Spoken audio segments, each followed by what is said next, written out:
Welcome again to another presentation on literatures in English.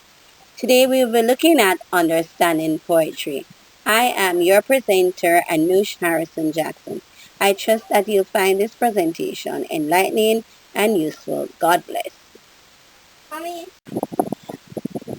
The objectives of this lesson are as follows. 1.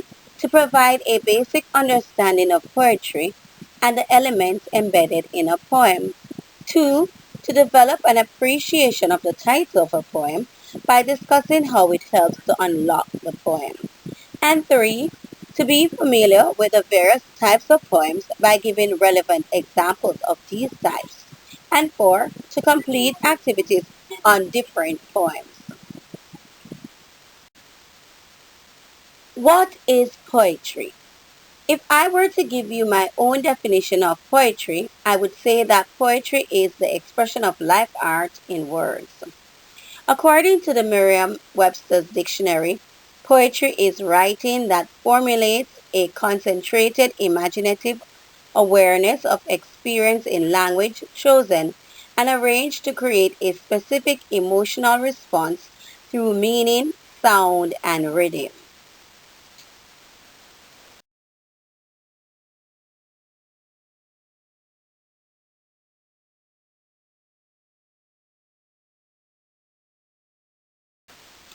Elements of a poem.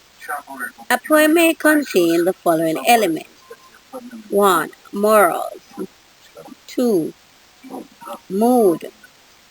Mood sometimes is determined by the pace of the poem, and the pace, of course, is determined by the punctuation marks used. Themes. Figures of speech. Imagery. Lines, which formulate into stanzas.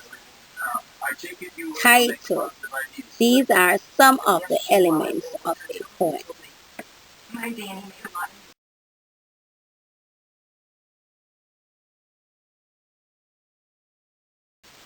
There are different types of poems. These are 1. Ballads, 2. Dramatic monologue, 3. Elegy, 4. Free verse, 5. Sonnet, and 6. Villanelle. The difference between a ballad and a sonnet. The ballad is a poem that is typically arranged in quatrains with the rhyme scheme A, B, A, B. This means that the first line rhymes with the third line and the second rhymes with the fourth. Ballads are usually narrative, which means they tell a story. Ballads begin as folk songs and continue to be used today in modern music. Ballads do not have the same formal consistency as some other poetic forms, but one can look for certain characteristics that identify a ballad, including these. Simple language, stories, ballad stanzas, repetition, dialogue, third person objective narration.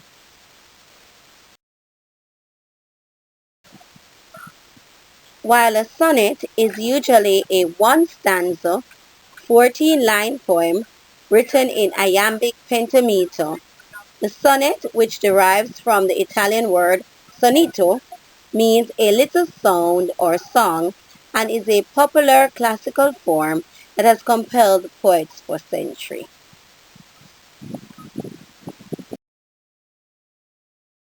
What do you know about the other types of poems? Please share your knowledge in the comment box below. Thank you. Can you guess the type of poem? Whenever Richard Cory went downtown, we people on the pavement looked at him. He was a gentleman from soul to crown, clean-favored and imperially slim. And he was always quietly arrayed, and he was always human when he talked. But still he fluttered pulses when he said, "Good morning," and he glittered when he walked. And he was rich, yes, richer than a king, and admirably schooled in every grace. In fine, we thought he was everything to make us wish that we were in his place. So on we worked and waited for the light, and went without the meat and cursed the bread.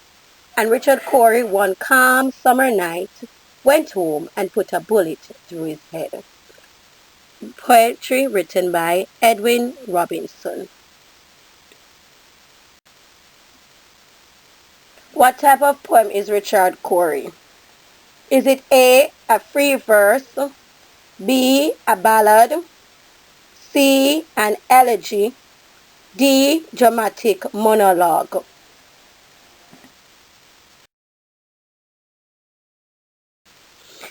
Congratulations! The answer is B. Let us now look at how significant is the title. The title of a poem is very significant to unlocking the poem, as it gives reader or readers an idea as to what the poem is about. It is important to note that the title of a given poem may be used literally or figuratively. As in the case of Richard Cory, that title is used literally.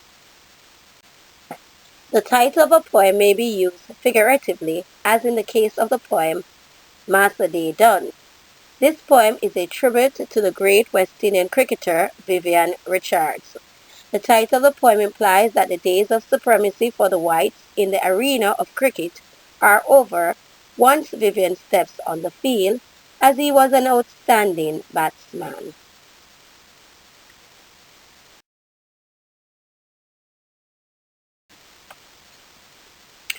Let us now look at the title of this poem, The Castaways. What comes to mind when you hear the title, The Castaways? If the following words come to mind, then you are on the right track. Abandoned, downtrodden, rejected, neglected.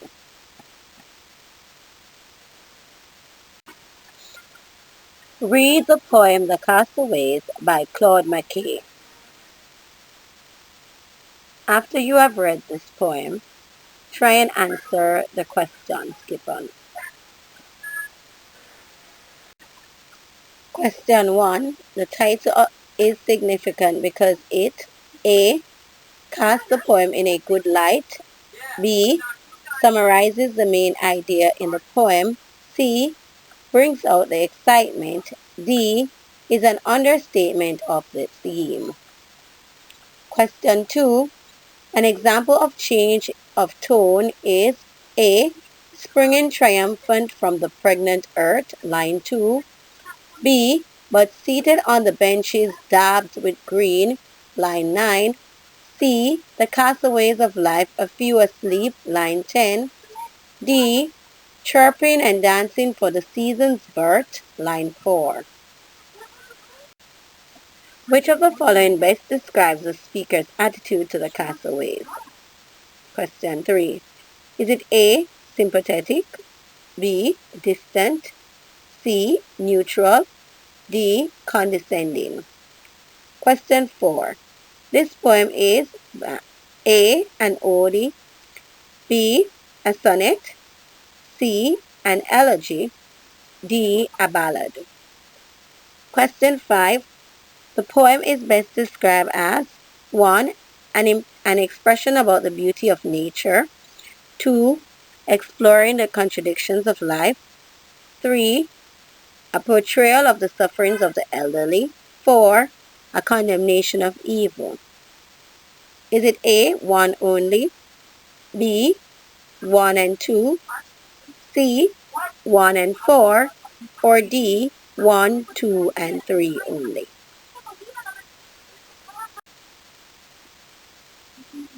Question 6. Which of the following does the poet use most effectively to enhance the theme? Is it A. rhyming couplet, B. repetition, C. contrast, or D. mechanical imagery? Question 7. The pregnant earth, line 2, can best be explained as A. fertile, B. youthful, C. child, D. expectant. Question 8. Lines 1 to 8 are significant mainly because they A. Create an air of expectancy and jubilation. B. Portray birds and flowers in a positive light. C. Create and sustain the same mood. D. Portray visual images only. Question 9. The Castaways refers most aptly to A. Sparrows in brief flight. B. The vivid grass. C. Withered woman, desolate and mean. D. Life shadows dark and deep. Question 10. The poet uses all of the following except A. Nature image. B. Alliteration. C. Rhyme. D. Free verse. The answers to the questions on the poem The Castaways are as follows. 1. B. 2. B. 3. A. 4. B. 5. D. 6. C. 7. D. 8. A. 9. C. 10. D. Let us now look at the poem A Dream Deferred by Lawson Hughes. What happens to a dream deferred? Does it dry up like a raisin in the sun? Or fester like a sore and then run? Or does it stink like rotten meat? Or crust and sugar over like a syrupy sweet? Maybe it just sags like a heavy load. Or does it explode?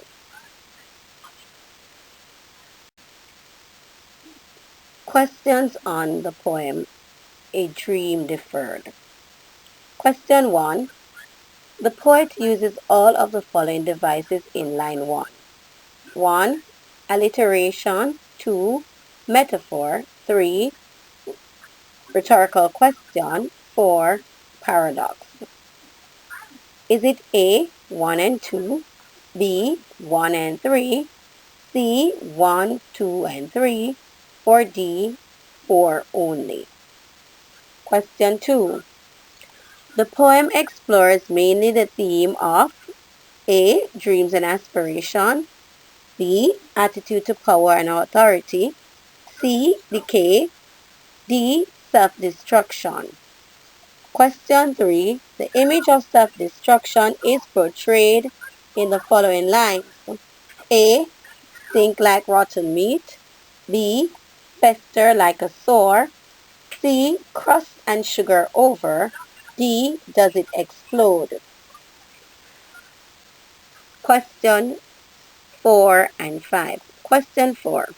Two images that convey the theme of decay are A. Like a raisin in the sun and like a rotten meat. B. Like a rotten meat and does it explode? C. Fester like a sore and crust like a syrupy sweet. D. It sags and like a heavy load. Question 5. The poet uses all of the following devices except A. Simile. B. Alliteration. C. Irony. D. Rhetorical question. Questions 6 and 7. Question 6. The writer uses blank together with rhymes to strengthen the form. A. Alliteration. B. Anaphora. C. Onomatopoeia. D. Rhetorical question. Question 7. The following line, does it dry up like a raisin in the sun, means that A. The dream has been postponed. B. The dream has not borne any fruit. C. The dream is delayed due to lack of food. D. The dream has to be abandoned because the ground is tough. Questions 8, 9, and 10.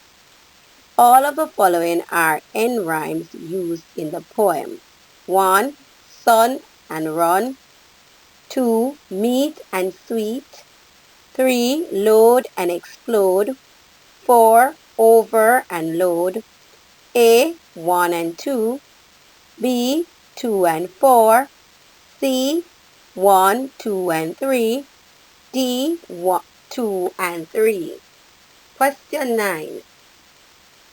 The American dream is often not realized by some blacks because of all of the following except A. They are poor. B. They procrastinate. C. They are uneducated. D. They are treated differently by the whites due to racism. Question 10. The tone of the poem may be best described as A. Festive. B. Melancholy. C. Nostalgic. D. Reflective. I trust that you have found this presentation enlightening and useful. Please remember to leave your answers to the various questions on the poem A Dream Deferred in the comment box. Please also remember to share, comment, like, and subscribe. God bless you.